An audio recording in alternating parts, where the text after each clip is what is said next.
আসসালামু আলাইকুম।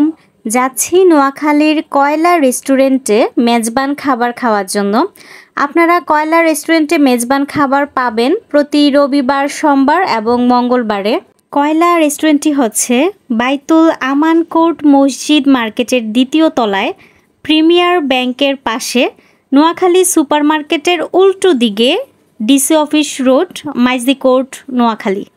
আপনারা কিন্তু মেজবানের পাশাপাশি কয়লার চুইঝাল গরুর গোস্ত প্যাকেজ পাবেন এবং হাঁসের মাংস পাবেন, যে খাবারগুলো আসলে সব জায়গায় ভালো হয় না কিংবা খুব সহজে পাওয়া যায় না।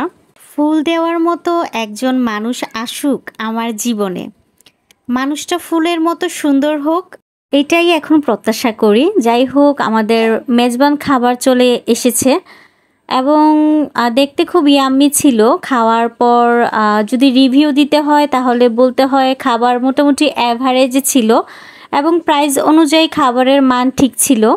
খাবার খাওয়া শেষ করে চলে যাচ্ছি নোয়াখালীর জেলা শিল্পকলা একাডেমিতে এবং যাওয়ার এই রোডটাতে আপনারা দেখতে পাচ্ছেন কত সুন্দর বড় মসজিদ, তারপর হচ্ছে যে ঈদগাহ মাঠ এবং এই রোডে অনেক কিছুই আছে একসাথে, পুলিশ সুপারের কার্যালয়, তারপর হচ্ছে পার্ক।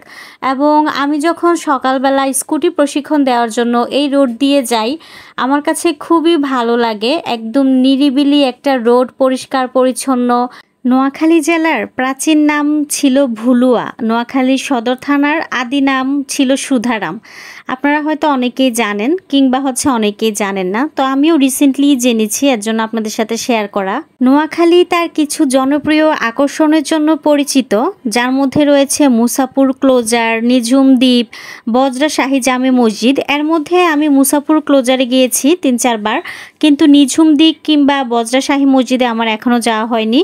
ইচ্ছা আছে খুব শীঘ্রই যাব এবং সুন্দর সুন্দর ব্লগ করে আপনাদের সামনে উপস্থাপন করব। আপনারা যে সাড়া দেন কমেন্ট বক্সে যে আপনারা ব্লগ দেখতে চান কিনা। ইদানিং নোয়াখালীতে বাইকারের সংখ্যা খুবই বাড়ছে, বিশেষ করে মেয়ে বাইকারের সংখ্যা। তো আপনারা যারা নোয়াখালীতে স্কুটি প্রশিক্ষণ নিতে চান অবশ্যই আমার সাথে যোগাযোগ করতে পারেন। আমি সপ্তাহে 3 দিন নোয়াখালী জেলা শিল্পকলা একাডেমিতে মেয়েদেরকে স্কুটি প্রশিক্ষণ দিয়ে থাকি। যে কোনো বিস্তারিত জানতে আপনারা আমার পেজের কমেন্ট বক্সে কিংবা ইনবক্সে নক করতে পারেন। তো আজকের ব্লগটা এতটুক পর্যন্তই। আশা করি আপনাদের কাছে খুবই ভালো লেগেছে।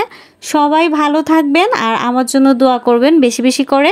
আপনাদের জন্য দোয়া এবং শুভকামনা রইল। আল্লাহ হাফেজ।